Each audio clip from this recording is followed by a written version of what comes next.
Assalamualaikum warahmatullahi wabarakatuh. Salam madani. Hai, apa kabar kawan-kawan? Pada hari ini, saya akan menyampaikan sebuah cerita yang bertajuk Kerana Sepasang Kasut. Kring! Loceng sekolah telah pun berbunyi, menandakan waktu persekolahan baru saja bermula pada sisi petang. Kelihatan seorang budak lelaki berpakaian lusuh memikul sebuah beg, berlari dengan pantas menuju ke pintu pagar sekolah. Budak lelaki itu telah ditahan oleh guru disiplin. Guru disiplin yang berbadan tegak dan bersuara kuat itu bernama Cikgu Kamal. "Kenapa kamu lambat lagi hari ini, Amir?" tanya Cikgu Kamal. Maafkan saya, Cikgu." Belum sempat Amir memberikan alasan, satu libas rawatan hinggap di kakinya. "Aduh!" Amir mengerang kesakitan. "Termasuk hari ini, sudah lebih 10 hari kamu lewat ke sekolah, Amir.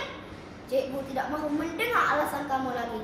Pastikan esok kamu datang lebih awal," bentak Cikgu Kamal dengan suaranya yang bagai halilintar itu.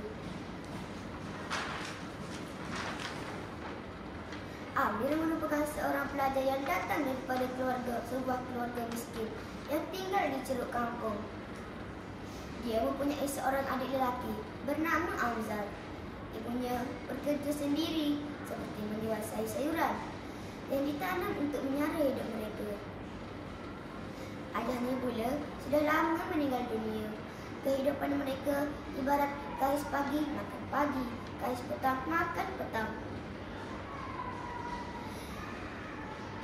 Wang yang diperolehi hasil menjual sayur-sayuran itu cukup-cukup digunakan untuk makan dan menghantar Amir dan Amzar ke sekolah. Pada suatu hari, kasut yang dipakai oleh Amzar koyak teruk dan tidak boleh dipakai lagi. Amir berasa kasihan pada adiknya, tetapi dia tidak mampu melakukan apa-apa. Amir mendapat idea. Dia memberi cadangan kepada adiknya. Adik, gunalah kasut abang tu. Biarlah abang tidak pergi ke sekolah, tapi kamu pergi ke sekolah," kata Amir kepada Amzar. "Tak mengapalah abang, biar saya saja duduk di rumah. Abang pergilah ke sekolah," kata Amzar pula. "Baiklah, kita bergilir-gilir pakai kasut itu ke sekolah. Mula-mula adik pakai dulu. Bila adik balik, abang boleh pakai." Amir memberikan cadangan. Amzar pun bersetuju. Sejak hari itu, seusai Amzar pulang ke rumah, Amir akan terus menyarungkan kasut sekolahnya dan berlari untuk pergi ke pintu sekolah. Oleh sebab itulah, Amir datang terlambat dan selalu dimarahi oleh gurunya. Pada suatu hari, sekolah Amir akan mengadakan pertandingan maraton. Hadiah utama pertandingan itu ialah sebuah basikal. Namun, Amir tidak teruja dengan hadiah pertama. Dia teruja dengan hadiah tempat ketiga, iaitu sepasang kasut sekolah.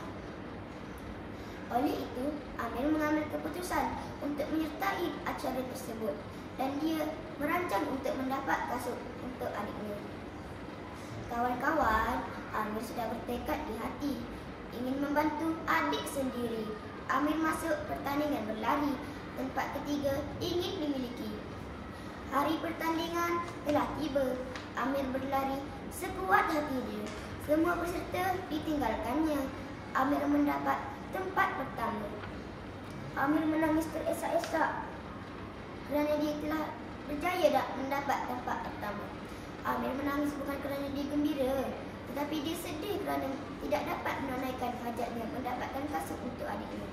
Mereka mahu ke sekolah seperti biasa. Namun, apakah daya, nasib tidak menyalahi mereka. Kisah Amir ini sampai ke pengetahuan Cikgu Kamal. Cikgu Kamal menitiskan air mata. Dia menyesali tindakannya yang terus menghukum tanpa mengetahui hal sebenar. Sejak hari itu, Cikgu Kamal berusaha mengutip duit sumbangan untuk keluarga Amir. Duit sumbangan itu telah diberikan kepada keluarga Amir membeli barang-barang dapur dan peralatan sekolah. Amir berterima kasih kepada Cikgu Kamal dan pihak sekolah atas bantuan yang diberikan. Amir amat bersyukur kerana kini ia dan adiknya sudah memiliki sepasang kasut sekolah yang baru, cantik dan selesa dipakai. Kelihatan air mata berlinang membasuh bibir Amir dan Amzal. Kerana sepasang kasut, seorang abang sanggup berkorban demi adiknya. Kerana sepasang kasut, seorang abang sanggup dimarahi dan dihukum oleh gurunya. Kerana sepasang kasut, seorang abang sanggup menyertai pertandingan maraton untuk mendapat tempat ketiga. Dan kerana sepasang kasut juga, seorang guru telah sadar atas kesedapannya. Semoga kisah ini akan menjadi teladan dan pengajaran kepada kita semua. Janganlah kita mudah berputus asa.